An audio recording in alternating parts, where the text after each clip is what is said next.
waxaynu marka wax kaga daraynaa arrinka shalay aynu ballan qaadnay ku saabsanaa nimankan wathaniyiinta mushrikiinta ah ama suufiyada ah hadda gobolaha Soomaaliya ka dagaalamay meelo badan gacantaba ku qabtay oo haysta anigu go'aankan ka qabay in badan baan soo cadeeyay 2 sano 3 sano wax ku dhowba iyaga waan saarayn wixii aan ka qabnay tuulooyinkay haystaan meelahay ka taliyaan diintooda waxay yihiin ninka la shaqeeyo xukunkiisa kulli waan soo cadeey intaan yareen maanta aynu ka shaqarin doono waxaan oga jeednaa dad wadaado wahaabiya ah oo wali waxa jira qababa nimanku inay isbedeleeno hawsha hore lagu yaqaanay ee shirkiyaadka hore xasan waa taqaanay ama waagaad ayaga ka tirsanaantay waxaad ogeyd waa lagu kala tagay nimanku reer maal bay noqdeen way ishabeeyeen way fiican yihiin shirki weyna waa ka baxeen xoog shirka asqar iyo khuraafaad kale ku sugan yihiin niman yiri baan rabnaa inaan qiilka ka baabi'ino qiilka ka dhamayno Umar Abdirashiid muxuu yiri shariicada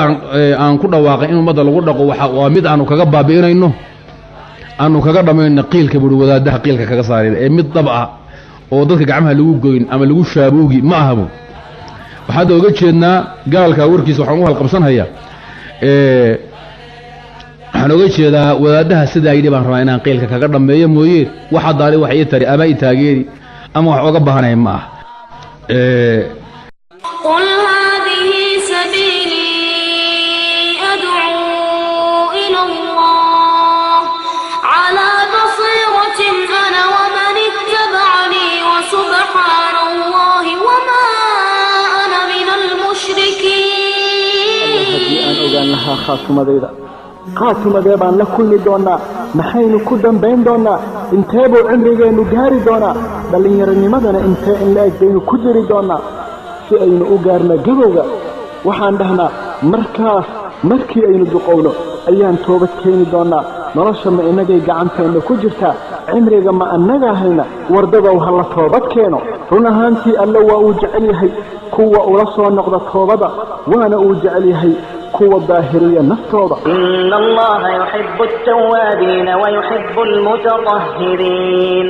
wardadow ha la toobad keeno wa huwa alladhi yaqbalu at-tawbata 'an 'ibadihi wa ya'fu 'an as-sayyi'ati wa ya'lamu ma taf'alun Allah waa kan ka aqbala toobada addoomihiisa oo dhaafa tirtirana dambiyada oo waa og yahay waxa aad fashaan wardadow ha la toobad keeno ظلمه وأصلح فإن الله يتوب عليه لكن سكيك استوتوبت كان دنبغي سكدب أو فلا عمل لو وناكسن أو صوبا إساقو أبيعها يا الله مركا حقيقي الله واعسن دونا أو أقبل توبديسا حقيقي الله وادن بداف بدنه نحريس بدن وردوا هلا توبت كانوا والله يريد أن يتوب عليكم ويريد الذين يتبعون الشهوات أن تميلوا ميلا عظيما وحو ألا ربا إنو أقبل توبدينا لكن سكوا الرعاه ينكودا وحي ربان إنا بإذنكو مؤمنين توي كوي عتان وعشوين جدك توصل وردوا هلا توبت كانوا يا أيها الذين آمنوا توبوا إلى الله توبة نصوحا هو حق الرميو وتوبت كان الله توبت سن وردوا هلا توبت كانوا قل يا عبادي الذين أسرفوا على أنفسهم لا تقنطوا من رحمة الله إن الله يغفر الذنوب جميعا إنه هو الغفور الرحيم به أبدو ماذا إذا كحد قد إذا وحين كتير فيه المشركين ده بيسفعل كاكتين معاً يرنتوا ذا بالحية وحاسوا إسكالا سرماتا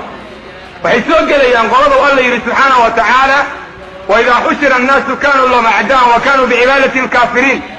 ويكون كفرنا ينبريته ذات كان إليه وحوي قوانا يعني أما صلاة اللي قلت لي قبورتا اللي قوم أدل دكان كرو حقه اللي قوم أدل دكان كرو ولا لا قابلك الصلاة لا تصلوا إلى القبور ولا تجلسوا عليها الجلسة صحيحة النبي قلت حقه يعود دكاننا أنا قدول فريساننا من ذلك xadiis xadiis sugantay nabigu waxa uu sheegay sallallahu alayhi wasallam makhluuqa ilaahay dadka ugu khayrka daran inay laba qolo yihiin qolada ugu horraysa waa qolada dhisi doonta qubuurta yattakiduuna alqubuura masaajid qolada labaadna waa qolada qiyaamadu ku dhici doonta ayagoo axyaa oo nool